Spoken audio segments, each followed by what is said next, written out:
Hello everyone, welcome back to learn with Mansi. हमारी AIB की PYQ series में आज हम पढ़ेंगे कॉन्स्टिट्यूशनल लॉ और जो क्वेश्चंस हम करेंगे वो हैं जून 2026 के पेपर के।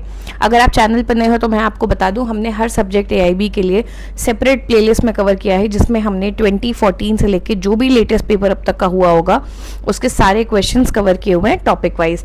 तो ये कॉन्स्टिट्यूशनल लॉ आज हम करेंगे, ठीक है। चैनल पर नए हो तो सब्सक्राइब कर लेना, टेलीग्राम ज्वाइन कर लेना, डिस्क्रिप्शन में लिंक दिया है, इसकी पीडीएफ और बाकी सारी अपडेट्स भी आपको वहां मिल जाएंगी। चैनल पे जाओगे तो ऐसे आपको कॉन्स्टिट्यूशनल लॉ की प्लेलिस्ट मिलेगी, ठीक है। इसमें 9 पार्ट्स हैं और आज वाला वीडियो इसी प्लेलिस्ट में अपडेट हो जाएगा। बेयर एक्ट सोल्यूशन में अटैच्ड है और प्रॉपर डिटेल्ड सोल्यूशन दिए हैं, तो सबको जरूर देखना। सिमिलरली केस लॉ की भी एक सीरीज है, ये इस तरीके से जितने भी इंपॉर्टेंट केस लॉज हैं उनको हमने इसमें कवर किया है। एंड एक ये वीडियो आपको मिलेगा बेयर एक्ट का रैपिड रिविजन, जिसमें हमने क्विकली कॉन्स्टिट्यूशनल लॉ का जो बेयर एक्ट है हमारा कॉन्स्टिट्यूशन, उसको क्विकली देखा है। इसमें जल्दी एक वीडियो और ऐड होगा जिसमें हम डिटेल्ड वे में भी इसको देखेंगे, ठीक है। So for more such update subscribe जरूर कर लेना। चलो क्वेश्चंस देखते हैं। लेट मी टेल यू, इस बार जो पेपर हुआ था एआईबी 21, थोड़ा सा एक तो देखो क्वेश्चन का पैटर्न चेंज होता दिख रहा है। सेकेंडली ये जो एग्जैक्ट बाउंड्री थी कि कॉन्स्टिट्यूशन से 10 सवाल आते हैं, नॉर्मली भी ओवरलैपिंग होती है, मुझे इस बार फील हो रहा है ज्यादा हुई है। शुरू करने से पहले बता दूं, हो सकता है कुछ क्वेश्चन में लगे कि ये तो पीआईएल में आना चाहिए था, तो कॉन्स्टिट्यूशन और पीआईएल काफी ओवरलैपिंग होता है, तो देयर इज अ पॉसिबिलिटी इधर उधर क्वेश्चन एक दो हो जाए इनके। So without wasting any time चलो क्वेश्चन स्टार्ट करते हैं। ओके, सो फर्स्ट क्वेश्चन देखते हैं। Under the constitution of India consider the following statement in the context of constitutional amendment. Now you have to remember this about the changing pattern of the paper. ये by the way set B है, अगर किसी को by chance concern हो। AIB 21 में set B है जो मैं सॉल्व कर रही हूँ, ठीक है। अब ना सिर्फ देखो, एक तो डायरेक्ट क्वेश्चंस आते थे वो आपने कर लिए, अब आपको जो कॉन्सेप्ट आपने पढ़ा है उसको इम्प्लीमेंट करना भी आना चाहिए।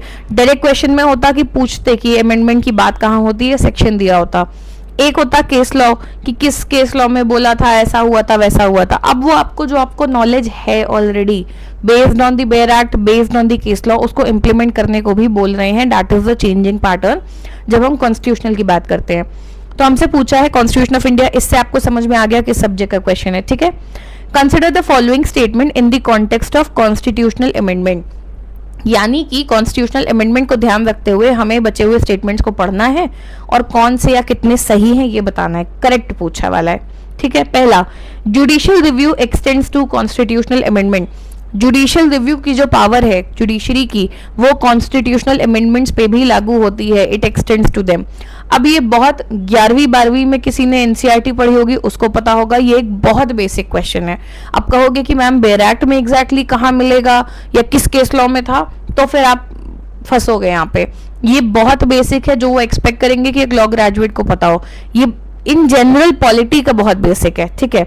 जुडिशियल रिव्यू की जो पावर है, कहाँ पे बात हुई थी कि कॉन्स्टिट्यूशनल अमेंडमेंट कुछ भी कर दोगे तुम, ऐसे तो अगर नहीं एक्सटेंड होगी, लॉजिकली सोचो, मुझे नहीं पता बेयर एक्ट में नहीं मिल रहा, पर अब लॉजिक लगाते हैं। कॉन्स्टिट्यूशनल अमेंडमेंट क्या होता है? कॉन्स्टिट्यूशन में कोई बदलाव लाना। अगर नहीं एक्सटेंड होगी तो पार्लियामेंट कुछ भी बदलाव नहीं करती फिरेगी, इसलिए एक्सटेंड होना जरूरी है ना। तो इसलिए ये स्टेटमेंट सही है कि हाँ, जुडिशियल रिव्यू की जो पावर है वो एक्सटेंड होती है। चलो दूसरा देखते हैं।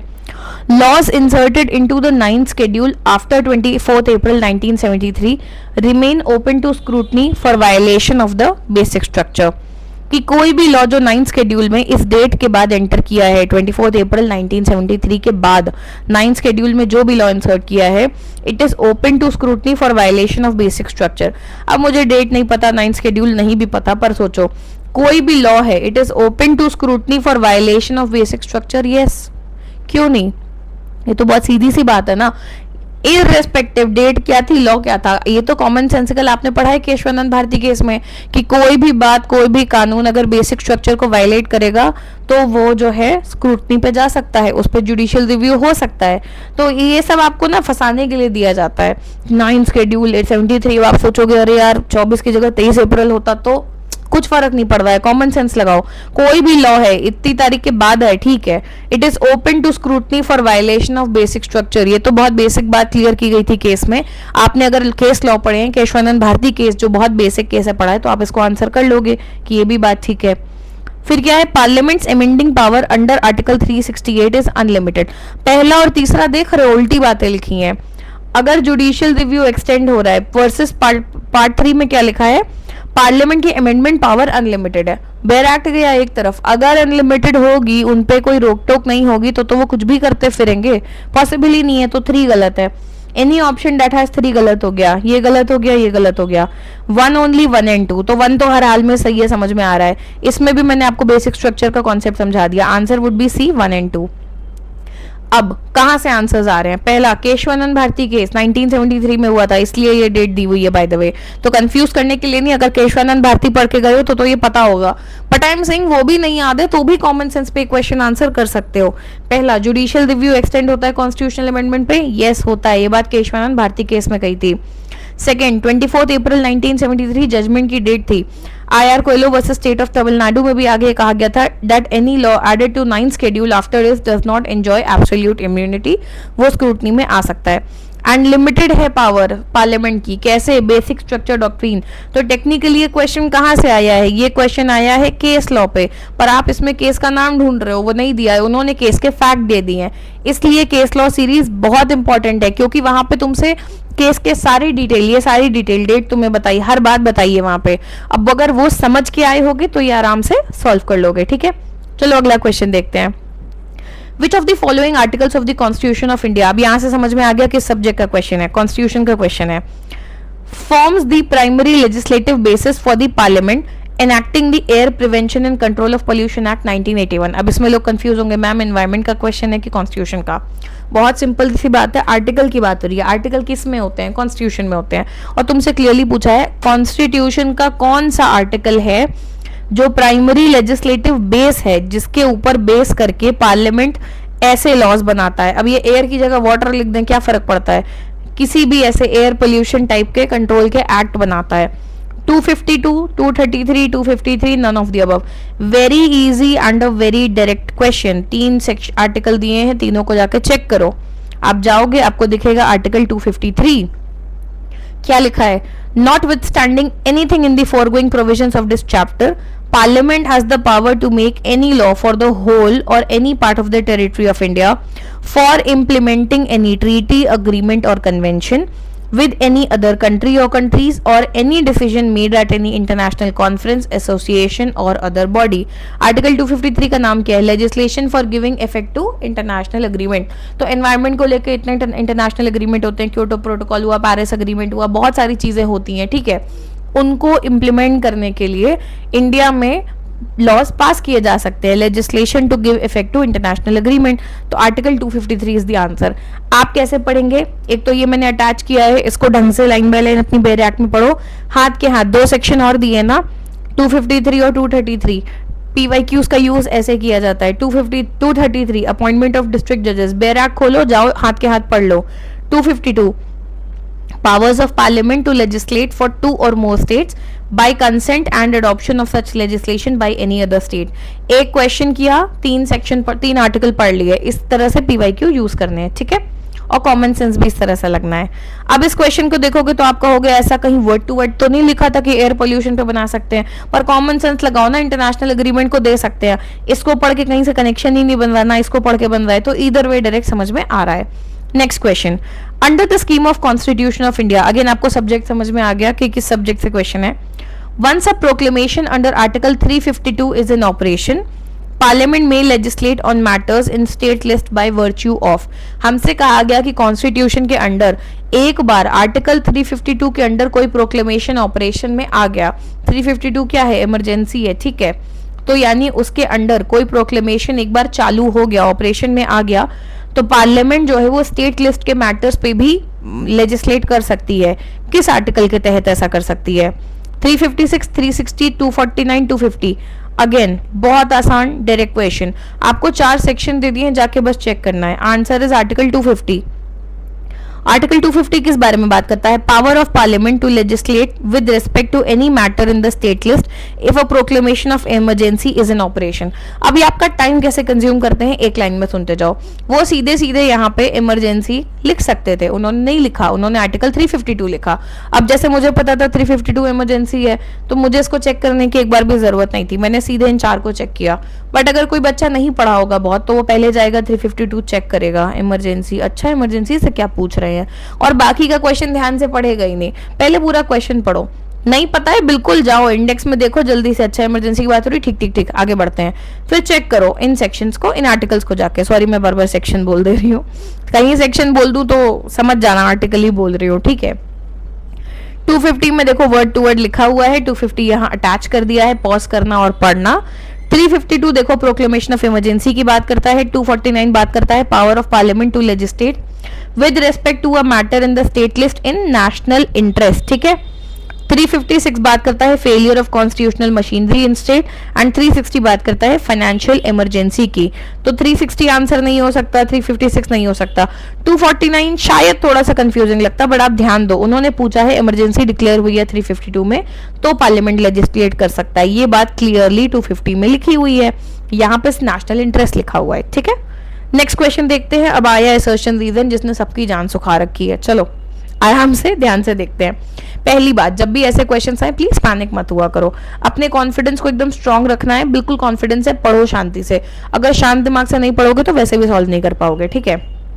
सिंपली क्या होता है इसमें, फॉलोइंग क्वेश्चन में दो स्टेटमेंट है, एक असर्शन है एक रीजन है, आपको दोनों को पढ़ना है और ये बताना है। असर्शन एक बात होगी, आपको पहले तो ट्रू एंड फॉल्स बताने हैं, और अगर सही भी है तो क्या जो रीजन है वो असर्शन को एक्सप्लेन कर रहा है ये बताना होता है। इतना क्वेश्चन तो यहीं खत्म हो गया, हटाओ 4 लाइन का बचा है।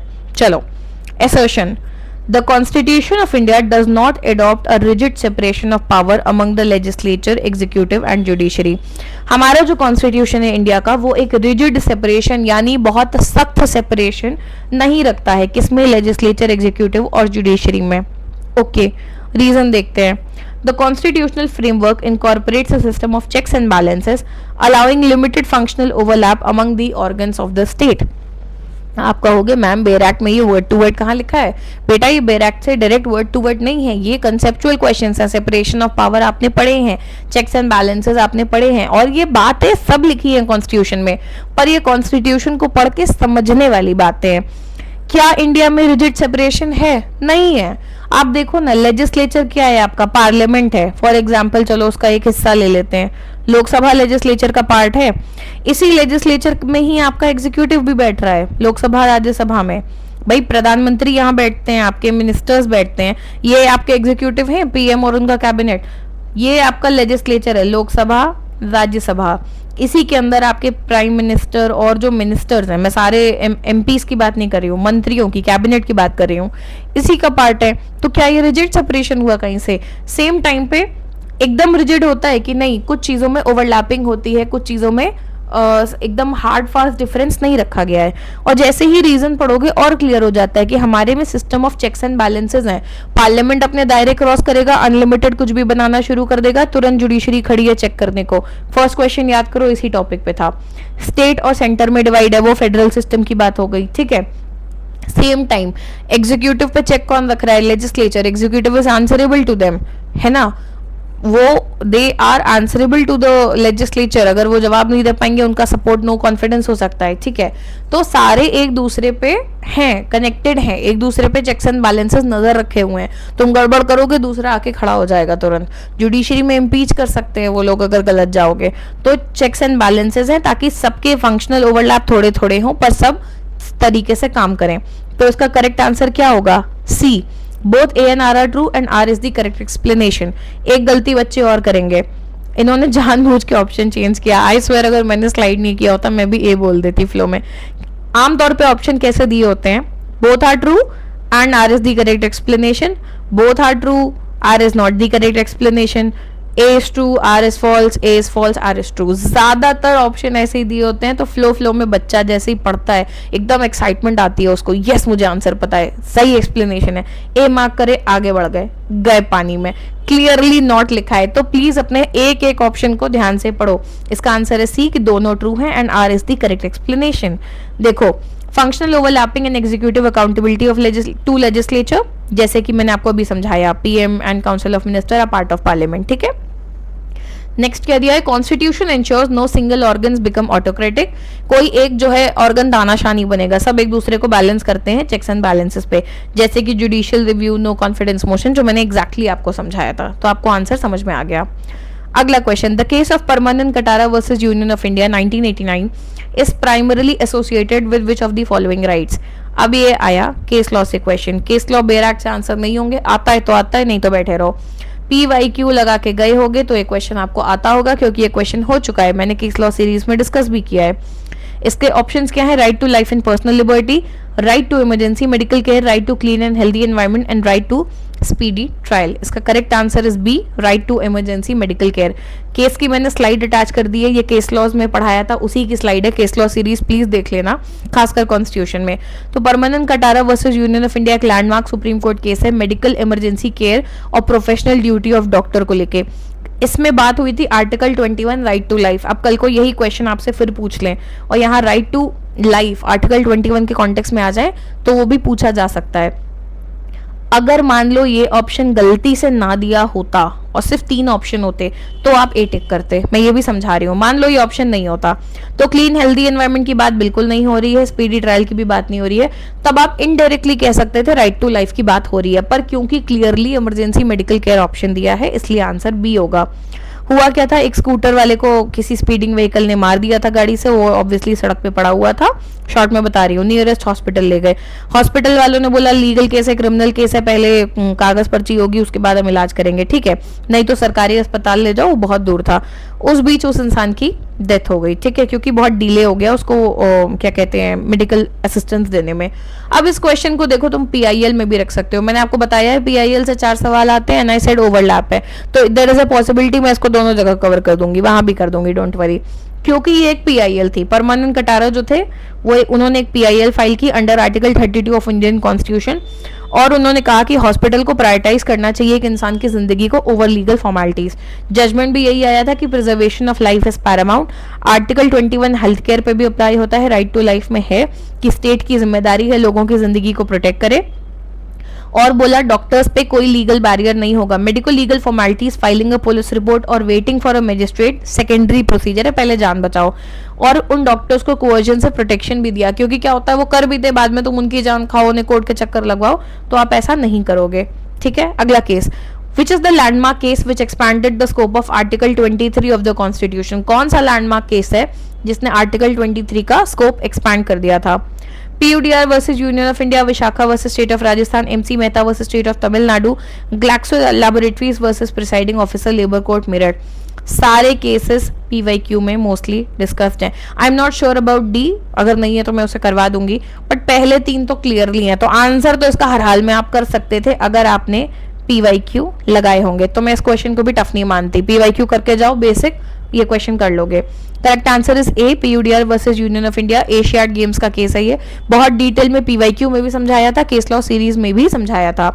आर्टिकल 23 क्या है? It prohibits traffic in human beings, begar यानी force labour and other similar forms, ठीक है। फोर्स सिर्फ फिजिकल या लीगल कंपल्शन तक लिमिटेड नहीं होती है, रेम्यूनरेशन किसी को बहुत मिनिमम वेज जो दिन की दिहाड़ी होनी चाहिए उससे भी कम दे रहे हो, ये भी उसके अंदर आता है, ठीक है। मीनवाइल जो दूसरा केस था विशाखा वाला, वो sexual harassment at work place related case था, जिसके चलते विशाखा गाइडलाइंस भी आई थी और इन फ्यूचर बाद में पॉक्सो लॉ भी आया था। Mehta versus Tamil Nadu was the child labour case. MC Mehta के बहुत सारे केसेस हैं, मैंने अलग से इनको एक सेपरेट वीडियो में भी कवर कर रखा है। ग्लैक्सो लैब केस की बात करें तो industrial employment, standing orders and misconduct committee outside working hours premises, इससे रिलेटेड था, ठीक है। People's union for democratic rights versus union of India, अब ये क्वेश्चन भी PIL में आ सकता है मेरे हिसाब से, क्योंकि PIL ही फाइल हुई है, हाँ, तो अब ये मैं वहां भी पढ़ा दूंगी, तो यहाँ पे हो सकता है आपको 10 की जगह 12-13 क्वेश्चन दिख रहे हो, लोड मत लेना, क्योंकि इनको आप कहीं भी प्लेस कर सकते हो। अभी उन्होंने कहने को आपसे केस पूछा पर आर्टिकल 23 से कनेक्ट कर दिया, पर आपको पता केस होना चाहिए, तो ये मेरे हिसाब से कॉन्स्टिट्यूशन में आते हैं, बट ये PIL में भी आ सकते हैं, ओवरलैपिंग टॉपिक होते हैं, इसलिए आई ऑलवेज से कि कॉन्स्टिट्यूशन प्लस PIL मिला के चलो कि 14 सवाल आते हैं, ठीक है। डिटेल्स अटैच कर दी हैं, पढ़ लेना खुद से पॉज करके, बाकी मैंने डिटेल में से केस लॉ सीरीज में पढ़ाया हुआ है, ठीक है, तो वहां पे पढ़ लेना। चलो अगला question, under the constitution of India, constitution का क्वेश्चन है, समझ में आ गया। Parliament enacts legislation to implement India's obligations under an international environment agreement. Parliament जो है legislation बनाती है, क्यों? जो भी इंडिया का ऑब्लिगेशन है किसी इंटरनेशनल एनवायरमेंट एग्रीमेंट में, उसको कंप्लीट करने के लिए, पूरा करने के लिए। भाई एक एनवायरमेंटल एग्रीमेंट इंटरनेशनली साइन करके आए हो, अब उसको अपने देश में लागू करना है, उस ऑब्लिगेशन को पूरा करना है, अपनी ड्यूटी को, तो लेजिस्लेशन इनैक्ट करती है पार्लियामेंट। एक बात, The subject ordinarily falls within the state list and no resolution under Article 252 has been passed. जो भी टॉपिक है जिस पे लॉ बनना है वो नॉर्मली स्टेट लिस्ट के अंडर आता है और कोई रेजोल्यूशन आर्टिकल 252 के अंडर पास नहीं हुआ है. The source of parliaments competence would be, तो पार्लियामेंट कैसे करेगी, क्या कॉम्पिटेंस का सोर्स है. 4 आर्टिकल दिए, बहुत इजी और डायरेक्ट क्वेश्चन है, चारों आर्टिकल को जाके देखो. कभी कभी क्या होता है ना, मान लो अगर क्वेश्चन ना भी समझ में आए तो भी उन आर्टिकल्स को जाके देखा करो, कई बार आंसर ऐसे ही समझ में आ जाता है. 249, 252, 250 या 253, करेक्ट आंसर इज 253. हमने जाके देखा 253 में क्या लिखा है, legislation for giving effect to international agreement. Clearly वही बात बोली जो अभी पीछे देखो सेम टॉपिक पे दोबारा क्वेश्चन आया है कि पार्लियामेंट के पास पावर है to make any law for whole और any part of the territory, India में किसी पार्ट के लिए या पूरे देश के लिए, for implementing any treaty agreement और convention with any other country और कंट्रीज, और any decision made at any international conference, association और बॉडी. सो नेक्स्ट क्वेश्चन देखते हैं. Under constitutional jurisprudence in India. अब देखो ये कॉन्स्टिट्यूशनल ज्यूरिस्प्रूडेंस है, बहुत लोगों ने आर्ग्यू किया मैम ज्यूरिस्प्रूडेंस तो सिलेबस में ही नहीं है. भाई केस लॉ का क्वेश्चन है, कॉन्स्टिट्यूशनल ज्यूरिस्प्रूडेंस मतलब कॉन्स्टिट्यूशन से रिलेटेड जो भी जजमेंट्स आए हैं, ठीक है, सिर्फ ज्यूरिस्प्रूडेंस पढ़ के गुस्साना नहीं होता है. So, under constitutional jurisprudence in India, repeated repromulgation of ordinances without placing them before the legislature was described by Supreme Court as a fraud on the Constitution in which decision. 10 बार इस case को मैंने PYQ में कराया है, 10 बार इस case को, 10 बार नहीं, चलो एक बार बहुत डिटेल में केस लॉ में भी पढ़ाया, अब यहाँ दोबारा नहीं पढ़ाऊंगी. जाओ और देखो, और नहीं पता है तो बताना मुझे कि नहीं पढ़ा है, ठीक है. देखो सिंपल बात है, ऑर्डिनेंस पास होता है पर आपको उसे पार्लियामेंट के सामने प्लेस करके, लेजिस्लेचर के सामने प्लेस करके पास कराना होता है 6 महीने के अंदर.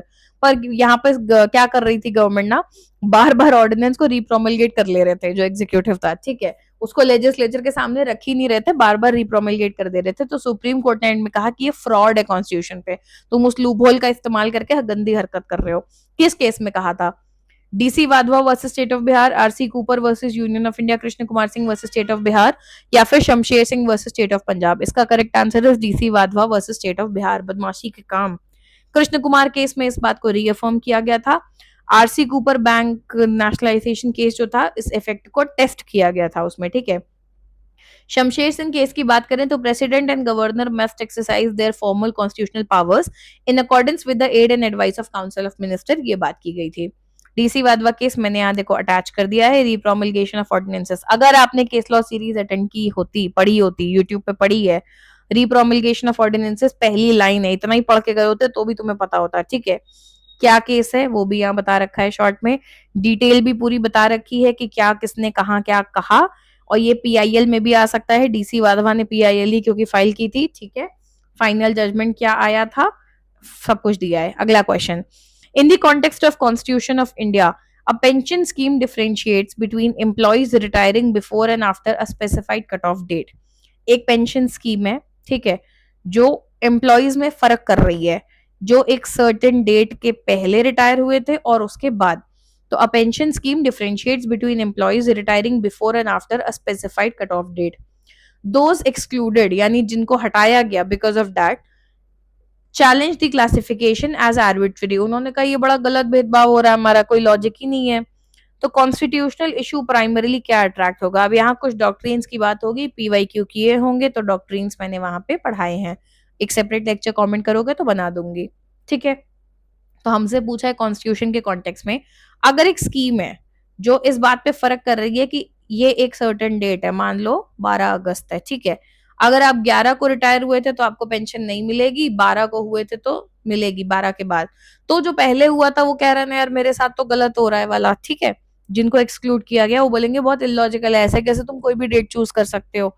तो कॉन्स्टिट्यूशनल इशू किस चीज को प्राइमरीली अट्रैक्ट कर रहा है, doctrine of eclipse, article 14 and principle of classification, doctrine of severability, legislative competence of the state. अब इस क्वेश्चन को मैं आसान नहीं कहूंगी, ये डायरेक्ट आंसर नहीं होगा, ये एग्जैक्टली केस लॉ भी डायरेक्टली नहीं है, पर ये आपकी डॉक्ट्रिन की नॉलेज को टेस्ट कर रहा है. डॉक्ट्रिन पीवाईक्यूज में आते हैं, हमने सारे डॉक्ट्रिन पढ़े हैं वहां पे, तो इसलिए अगर पीवाईक्यू लगाए हो तो आपको पता होना चाहिए कि डॉक्ट्रिन से क्वेश्चन आता है और ये आपको आना चाहिए. करेक्ट आंसर क्या है, B, article 14 and principle of classification. Actually D S Nakara versus union of India के इसी से रिलेटेड है. खैर, डॉक्ट्रिन ऑफ इक्लिप्स क्या होता है, pre constitutional law becoming dormant. Doctrine of eclipse, eclipse किसे कहते हैं? ग्रहण लगना, कोई चीज छुप जाता है। तो जब चंद्र ग्रहण लगता है, सोलर इक्लिप्स, लूनर इक्लिप्स होते हैं, तो वो चीज खत्म नहीं होती है, बस छुप जाती है। तो सिमिलरली डॉक्ट्रिन ऑफ इक्लिप्स में क्या था कि प्री कॉन्स्टिट्यूशनल अगर कोई लॉ था तो वो डॉर्मेंट, डॉर्मेंट मतलब शांत हो जाना, खत्म नहीं हुआ है, शांत हो गया है। कभी कहीं इन्वोक हो तो अलग बात है, वरना डॉर्मेंट हो जाएगा। डॉक्ट्रिन ऑफ सेवरेबिलिटी क्या है? Invalid part of law can be separated from the valid part. आपने मुझे राय दी, चलो पार्क चलते हैं, वहां जाके मिट्टी में लौटेंगे, तो मैं इसमें मिट्टी के लौटेंगे वाले पार्ट को इग्नोर कर दूंगी कि ये बकवास एडवाइस है, पार्क चलने की एडवाइस अच्छी है, उसको रख लेंगे। सिमिलरली एक लॉ में अगर कोई पार्ट है जो आज की डेट में इनवैलिड है, जैसे जैसे समाज बदला है, कानून बदले हैं, अगर कोई पार्ट है जो इनवैलिड है, उसको अलग करके हटा हटा के भी हम वैलिड पार्ट को अभी भी एग्जिस्टिंग मानेंगे। लेजिस्लेटिव कॉम्पिटेंस क्या है? With the legislature has the power to enact the law. Competence किसे कहते हैं? अगर मैं आपसे बोलूं are you competent enough to do this, यानी क्या तुम में करने की काबिलियत है? तो लेजिस्लेटिव कॉम्पिटेंस, क्या लेजिस्लेचर के पास पावर है उस लॉ को बनाने की, ठीक है। तो इसका आंसर है आर्टिकल 14 की हमें इक्वली ट्रीट किया जाए एंड प्रिंसिपल ऑफ क्लासिफिकेशन, ठीक है। आगे बढ़ते हैं। Under the scheme of distribution of legislative powers in the Constitution of India, Constitution का question है, distribution of legislative powers topic है। A subject which is not enumerated in either state list or the concurrent list falls within the residuary list of legislation। ये residuary power किसमें है? Basic सा सवाल, अगर short में दो लाइन को देखो कि कॉन्स्टिट्यूशन के हिसाब से जब लेजिस्लेटिव पावर्स को डिस्ट्रीब्यूट करते हैं, कोई सब्जेक्ट है जो स्टेट लिस्ट में भी नहीं आता, कॉन्करेंट में भी नहीं आता, वो रेसिडुअरी फील्ड बन जाता है, रेसिडुअरी लिस्ट में आ जाता है। तो ये रेसिडुअरी पावर किसके पास है? मेन क्वेश्चन ये है कि who has the residuary power? State legislature, president, parliament, supreme court. अगर मान लो मुझे कुछ ना समझ में आए, नहीं समझ में आ रहा कहाँ ढूंढना है, कुछ नहीं पता, तुक्का मार के देखो। कोई टॉपिक है स्टेट लिस्ट में नहीं है, कॉन्करेंट में भी नहीं है, तो अगर बच रहा है कि इस पे कौन बात करेगा, तो यार स्टेट को क्यों देंगे, अपर अथॉरिटी को दोगे ना। घर में कोई टॉपिक डिसाइड हुआ कि या तो आपके पापा नियम बनाएंगे या आप बनाओगे, पर कोई ऐसा टॉपिक है जिसपे बात ही नहीं हुई है कि इस पे नियम कौन बनाएगा, या क्लैरिटी कम है, आपकी लिस्ट में भी नहीं है, पापा के लिस्ट में भी नहीं है, तो क्या वो टॉपिक तुम्हारे पास चला आएगा? रेसिडुअरी पावर यानी लास्ट फैसला लेने की पावर किसके पास होगी? बड़े लोग के पास। तो स्टेट लेजिस्लेचर तो नहीं हो सकता। कोर्ट का लेना देना नहीं होता लेजिस्लेचर में, कोर्ट कहां से बीच में आ गई, तो ये भी नहीं हो सकता। अब लोग कंफ्यूज होंगे प्रेसिडेंट और पार्लियामेंट में। देखो प्रेसिडेंट हाईएस्ट अथॉरिटी है सच है, पर तुम्हें ये भी तो पता है वो नॉमिनल हेड है, करते तो वो सब इन्हीं के कहने पे है। पर मैं मान सकती हूँ कि यहाँ कंफ्यूजन हो सकता है अगर बेसिक्स नहीं पढ़े होंगे। पर इसका आंसर है सी। कहाँ दिया है, पढ़ लो। रेसिडुअरी पावर्स ऑफ लेजिस्लेशन, ये मैं तुम्हें सिखा रही थी, अगर तुम बेर हैक में दिमाग ना लगा पाओगे कहाँ ढूंढना है, अदरवाइज बेर एक्ट रिवाइज करके जाओगे, बेसिक पढ़ के जाओगे, तो आर्टिकल 248 का नाम ही यही है, residuary powers of legislation. Index भी देखोगे तो भी समझ में आ जाएगा कि एक आर्टिकल है जो इस बारे में बात करता है। आर्टिकल 248 क्या कह रहा है? Parliament has exclusive power to make any law with respect to any matter not enumerated in concurrent या state list, that is your answer. Such power shall include the power of making any law imposing a tax not mentioned in either of the list, ठीक है। Next देखते हैं। Under article 143 of constitution of India, तुमको article बता दिया, constitution बता दिया।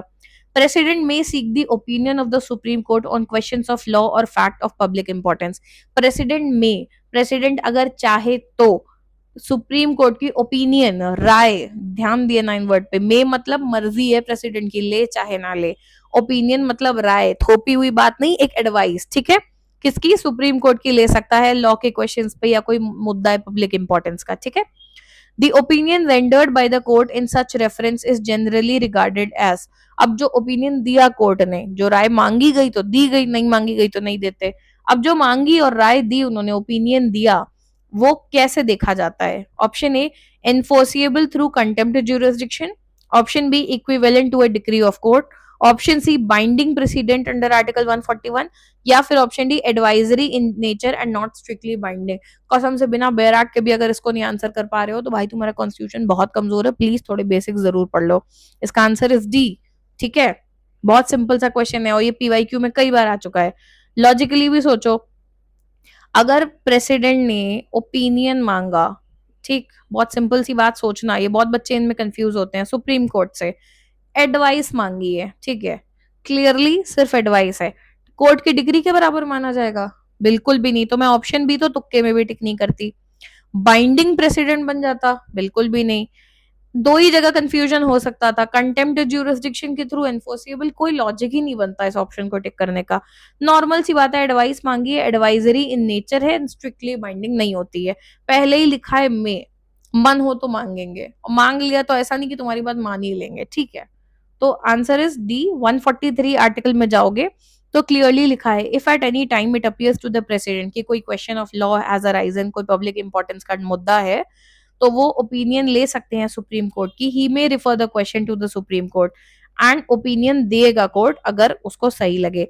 And ये ओपिनियन जो है सुप्रीम कोर्ट का, वो कोर्ट चाहे तो, प्रेसिडेंट चाहे तो माने, चाहे तो ना माने, ठीक है। चलो जल्दी से नेक्स्ट क्वेश्चन देखते हैं। फिर से असर्शन रीजन आ गया, इतना बड़ा क्वेश्चन, बच्चों में डर का माहौल, बिल्कुल डरना नहीं है। डायरेक्शंस आपको पता है, फिर भी पढ़ लिया करो, कभी कुछ चेंज हो जाए तो पता होना चाहिए। जल्दी से देखते हैं। असर्शन क्या दिया है, right to privacy has been judicially recognised as an integral part of article 21 of constitution of India. कि राइट टू प्राइवेसी, ठीक है, एक जुडिशियली रिकॉग्नाइज्ड यानी जुडिशरी के द्वारा पहचाना गया राइट है आर्टिकल 21 के अंदर। लिखा नहीं है कि फंडामेंटल राइट है, पर जुडिशरी ने रिकॉग्नाइज किया है कि नहीं, ये चीज भी आती है। जैसे for example right to sleep भी जुडिशरी रिकॉग्नाइज्ड एक फंडामेंटल राइट है, उस तरह से। तो ये बात सही है कि नहीं। अगर पीवाईक्यूज किए हैं और केस लॉ किया है, दो सवाल भी लगाए हैं ढंग से, और इसका आंसर नहीं पता है तुम्हें, तो फिर तुम्हारा कुछ नहीं हो सकता। प्लीज दोबारा ढंग से पढ़ाई करो और पीवाईक्यू जरूर लगाओ, तब कुछ हो सकता है, ठीक है। So right to privacy has been judicially recognised as an integral part, yes it has been. A true है। अगर ए ट्रू है तो ये ऑप्शन तो वैसे ही डिलीट हो गया। खैर आर देखते हैं। Privacy is expressly enumerated as a separate fundamental right in part 3 of the constitution. Let's say तुम्हें राइट टू प्राइवेसी एसोसिएशन समझ नहीं आया, नहीं आता मुझे मैम, नहीं पता है, नहीं पढ़ा हमने, क्या करें। रीजन देखो, प्राइवेसी एक्सप्रेसली एन्यूमरेटेड मतलब खुले शब्दों में, साफ शब्दों में लिखा हुआ है as a separate fundamental right. Part 3 खोलो, फंडामेंटल राइट खोलो, दिख रहा है कहीं लिखा हुआ? नहीं लिखा है, तो ये बात तो गलत है। आर फॉल्स एक ही जगह है यहाँ पे, तो ऑटोमेटिकली आपका आंसर बी हो गया। ए का कुछ नहीं भी पता होगा ना, तो भी ये मार्क कर लोगे कि बी आंसर है। तो देखो A is true and R is false. Case law के थ्रू भी पता है हमें, क्योंकि देखो यहाँ पे आगे क्वेश्चन हमने पूरा पढ़ा नहीं यहाँ पे। In the context of the Constitution and the decision in J Justice K.S. Puttaswamy versus Union of India case, कौन सी बात सही है? ये केस भी हम पहले डिस्कस कर चुके हैं, ठीक है, और बेयर एक्ट बेस्ड भी ये सॉल्व हो जाएगा। असर्शन ट्रू है। Under article 21 integral part two life and personal liberty, case हम पहले डिस्कस कर चुके हैं। आर फॉल्स है, एक्सप्रेसली एन्यूमरेटेड नहीं है, इम्प्लाइड है। एक्सप्रेस और इम्प्लाइड में क्या फर्क होता है? एक है कि खुल के लिखा हुआ है, वर्ड टू वर्ड सामने, जैसे राइट टू इक्वालिटी लिखा है। इम्प्लाइड मतलब कि पढ़ के हम समझ रहे हैं कि ऐसा है। तो जैसे राइट टू प्राइवेसी एक इम्प्लाइड राइट है, जुडिशरी ने रिकॉग्नाइज किया है, पर फंडामेंटल राइट में वर्ड टू वर्ड लिखा नहीं है। I hope this was helpful and I am coming up with my AIB 22 mentorship programme. ये तो एक ट्रेलर था जो आप देख रहे हो। अगर इसको डिटेल में इस तरह से मेरी गाइडेंस चाहते हो एग्जाम की तैयारी के लिए, then you can enrol under my mentorship programme. I will be taking only 20-25 students, जिनको मैं पर्सनली मेंटोर करूंगी, गाइड करूंगी एग्जाम के लिए। सेपरेट लेक्चर्स नहीं होंगे, लेक्चर्स सारे फ्री हैं। आपको कंप्लीट रोड मैप मिलेगा कि आपको कैसे पढ़ना है, क्या पढ़ना है, डेली कितना क्या करना है। डेली एंड वीकली टारगेट्स मिलेंगे, सुबह शाम अपडेट होगी, प्रॉपर तरीके से काम किया जाएगा। पर्सनलाइज प्लान मिलेगा आपके रूटीन को लेके। आप घर संभालते हो, आप जॉब करते हो, इंटर्नशिप करते हो, बिजनेस करते हो, स्टूडेंट हो, जितना टाइम है आपके पास उस हिसाब से आपको रूटीन मिलेगा। डाउट सेशंस होंगे, I am available on Telegram. आप मुझे आसानी से कॉन्टैक्ट कर सकते हो वॉइस नोट एंड मैसेज देके, and I clear your doubts within 24 hours. अक्टूबर के अराउंड हम 5 फुल लेंथ टेस्ट सीरीज करेंगे, जिससे आपको टाइम मैनेजमेंट, प्रैक्टिस, OMR हर चीज की आदत पड़ेगी। एग्जाम को लेके गाइडेंस, कैसे क्वेश्चन को अप्रोच करना है, जो मैं आपको यहाँ समझा रही हूँ क्वेश्चन लगवाते लगवाते, नहीं तो ये PYQ लगवाने में 5 मिनट भी नहीं लगते, ठीक है। वो आपको डिटेल में मिलेगी, उसमें अकाउंटेबिलिटी एंड कंसिस्टेंसी रहेगी। पहले 10 स्टूडेंट के लिए the cost is 1499 which is very fast filling. बहुत ही लिमिटेड सीट्स बची हैं, एक आधी दो बची हैं बस। अगले 10 स्टूडेंट्स के लिए the cost is 1999 and officially we have started on 3rd, actually 10th भी नहीं। जो जब एनरोल कर रहा है उसके लिए उस हिसाब से हम स्टार्ट कर रहे हैं। तो जितनी जल्दी ये डिसीजन लोगे उतनी जल्दी इसका बेनिफिट ले पाओगे, ठीक है। So stay tuned, keep watching, channel को सब्सक्राइब कर देना ताकि बाकी वीडियोस की भी अपडेट आपको मिलती रहे। Thank you.